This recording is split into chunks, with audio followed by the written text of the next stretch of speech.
So, yeah, I stayed the night at the terminus, which was exactly what I needed. The next day, got up, played with my slingshot. Thank you, Retune, for trying to catch those giant gummy bears in your mouth. I realized that it was really a dangerous game we were playing. You were a good sport. And you had protective eyewear, so I feel like that was important. The one before that was like right at his like clavicle, I felt like was. I know.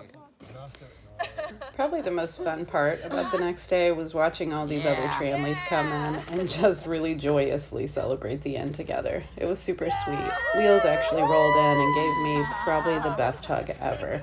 It was exactly what I needed. Thanks, girl. Then I spent the rest of the morning just messing around with my slingshot, hanging out with other hikers. That's Songbird, Crush, Yukon, and Build-A-Bear. They're awesome. And yeah, it was a beautiful day and a really good victory lap out. Hiking back out. It's kind of late in the day. Feels weird being done. I'm still thinking through all of it, really. We'll report back later.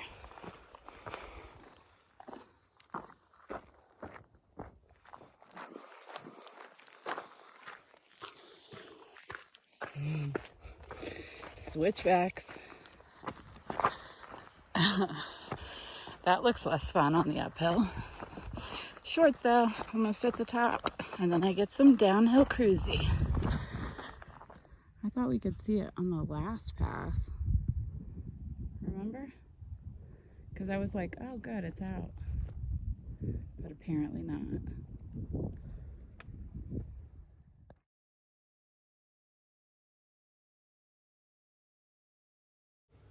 Retune, congratulations on your Triple Crown too, bud. Hey, Bopit. You're almost there, bud. Just came up Woody Pass. Now I'm gonna go down there and back all the way up to the top of Rock Pass.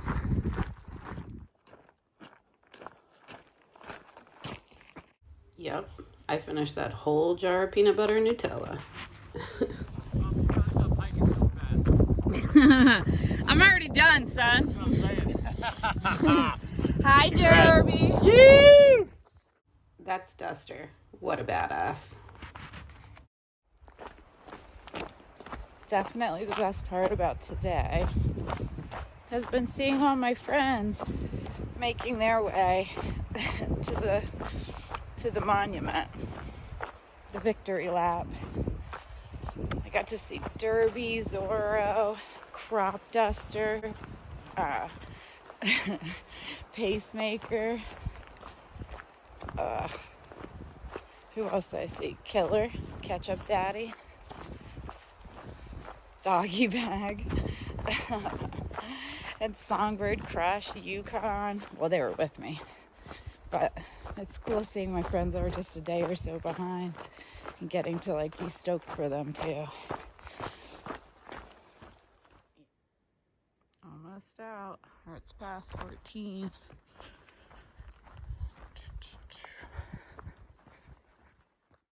Oh my gosh. So back in Skykomish, I got inspired to write some trail romance stories, and I just started talking to all the hikers about it. It really started back on the AT in 2019, but it evolved in a pretty fun way on this trail. I had all the other hikers involved in making up trail romance stories, and really they stemmed from making great trail names, and then we would work from there to come up with a really ridiculously awesome, like Harlequin style romance story that was supposed to take place on trail. Anyway, this woman was a gem. She had so many good ideas, and yeah, I'm working on it. It's like 6:30. I'm still hiking. I didn't leave the terminus until, I don't know, around 11 today. I was just hanging out with everyone. It was really awesome, actually. And now I'm just trying to get back to Hart's Pass. I don't necessarily need to, but I didn't bring a dinner for tonight, and I only have 3 snacks left.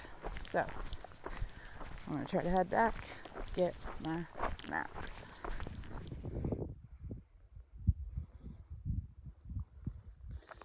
walking up into a fire, I think.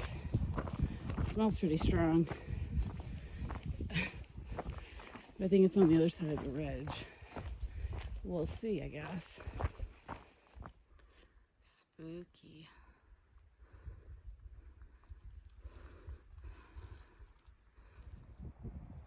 I think that's the fire on the ridge right there. At least it looks smoky. Not just... Ooh, the wind's blowing this way. All right. I might go ahead and get on out of here. There was a campsite back there, and I really wanted to camp there, but the fire was only like a mile away. Didn't seem like a smart thing to do, so I'm gonna keep going. See what this next little ridge looks like and how far away that is, because I mean, really, Hart's Pass isn't that many more miles past it. It might be nice to just have one last night in the woods by myself. Although I only have the 2 snacks, so I don't know. I'll just see. We will check out the situation. I found a spot about 4 miles from Hart's Pass where I could camp by myself, and I felt like I was far enough away from the fires. I got scared by a deer on the way there, thought it was a bear. It was a good night though. So there was a landslide on Hart's Pass, so no cars can come up to get us. And so we all have to hike an additional 10 or maybe 20, I don't know, I'm confused about the mileage, down to Mazama village to figure out how we're getting out of this place. Always an extra challenge. It's just, how do we respond? It's pretty.